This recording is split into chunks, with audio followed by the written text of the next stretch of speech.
I knew Diddy was a wild boy. I always knew he was a wild boy. I mean, he kind of got aggressive with me one time on the phone. So that's when I kind of was like, you know what I mean? He had these little bursts, but other than that, we ain't never didn't know nothing else. Yeah, we didn't know none of that other stuff was going on.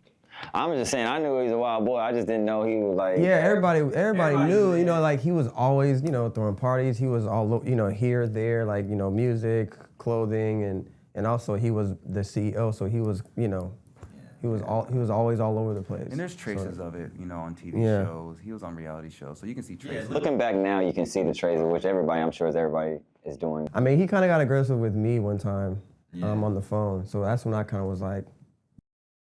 For no reason. Well, it was him and me. He jumped on the phone with me too one time and like about my mom. We were getting ready for our second single, "You Got Me," and it was we were working on choreography. We were making adjustments to it. He was like, "I don't like that. Let's change this." So when we left rehearsal, he had called. I think management was like, "Let me speak to Patrick."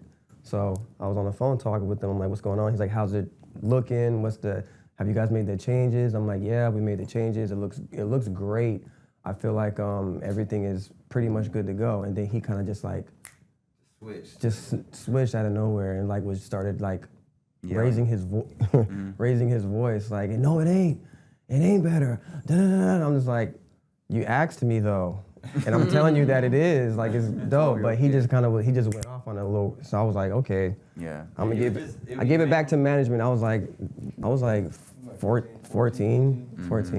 I was surprised and shocked because I haven't experienced that. Like what they're saying, we met him multiple times. We did showcases, so I was very surprised, and I was kind of like confused on like where it was coming from because I was. You know, we're very professional, and I'm just answering your question. Like, if it looked bad, I'm like, yeah, bro, we got some work to do.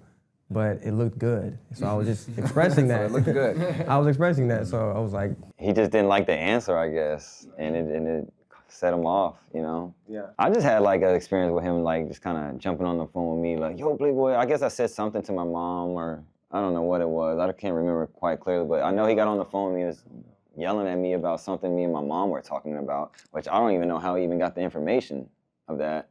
But yeah, he got me on the phone and was like, "Yo, Playboy," blah, blah, blah. You know what I mean? I was like to Patrick, I was just taken back a little bit, like, where's this animosity coming from? You know what I mean?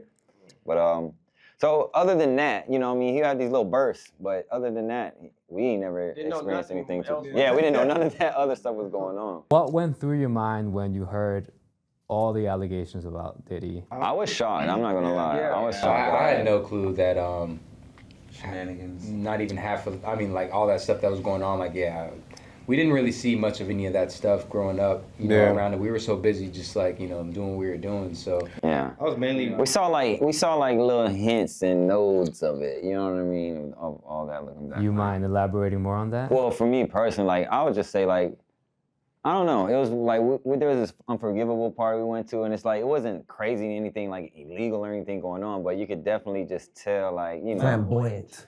Well, not even flamboyant, it's just like.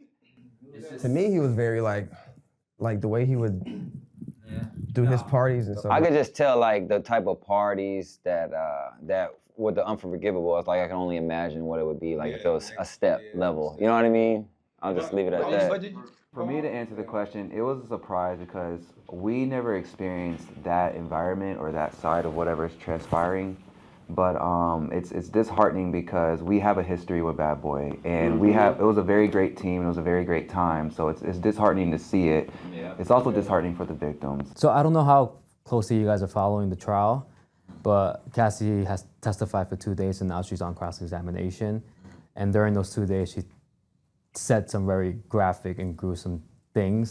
You know, just hearing about that whole situation is kind of disheartening just from the fact that like it kind of takes a hit on what we've been building, not really affecting us so much, but just the fact that like we were attached to Bad Boy, and to see all of that happening with Puff and everything, it's a bit disheartening. Just worried about, you know, his kids, the kids also as well. You know, we were friends. How we were around them. They were literally like at the time raised around us, so we were just always around them. So just thinking about like how they feeling, you know, what's going on in their Complex lives. dynamic. It's a complex situation. How we got signed to Bad Boy, long story short, quick version is we ended up going to audition basically for him at the Four Seasons Hotel in, what was it, Ohio. And we ended up going up to Penthouse Suite. You know, he had the bodyguards there and all that. So we went in there and we moved all the stuff out the room, hit the play on the boombox, and basically like the old days. Very basic. Yeah, like when we were kids back in the day, like we would just perform in the living room. But so we did that whole spiel in front of Puff, and you know, he loved it. And basically, long story short, he was just like, "Welcome to Bad Boy." Cassie recently testified that her record deal with Bad Boy was a 10-year contract. However, she claims Diddy had this complete control over her career. I would say with any label, there is a level of control that the executives will or want to have and guidance. And for us being kids, there definitely was like, okay, and we were green in the game, you know. So like where we went, who we recorded with, like they kind of already had a map of for us and how to move around like that. So, I mean, that's the thing. That is the thing that happens on labels. That's something I always wondered, honestly, like with Cassie stuff. I was like, why she only did 1 or 2 songs? Like, I always wondered what's the hold up, and you're like right there with Puff, you know what I mean? So I mean, we were working on our second album, and I remember they signed 112. New Edition, and that pushed our project back. So things like that happen as well. You know, so it's not one specific thing. I would say, like, to Cassie directly, like, hats off to you, because to stand in trial and to testify in that way, to where you are, to where she's basically right now being an example for other women to speak out and tell their stories and tell their truth. Now, in regards to the case, it's like I trust that the court system and all that will do its job, and I'm personally happy that this is exposed, because whatever the truth is, it'll rise to the top. Yeah, it needed to happen. You know what I mean? It needed to be brought to light, because, you know. I support Cassie. Yeah, For sure. 100%. You know, any corruption that's happening in the industry should be expunged. My heart goes out for everybody that's been, you know, affected by it. Because I don't see how anybody could really support somebody. Like, after you see the video, It's like, kind of hard to. It's kind of hard to support Diddy at that point. You know what I mean? I personally haven't seen anyone openly do it. You know, I mean, he does have like loyal. he will have his fans who are going to be like, he didn't do that or whatever. Even just But like close people that worked with him, you know, for a long time. Like I did see someone that had like a Free Puff hoodie on, and I'm assuming that's someone that's like really close in the inner circle type of, you know what I mean? So you're gonna get that. Right.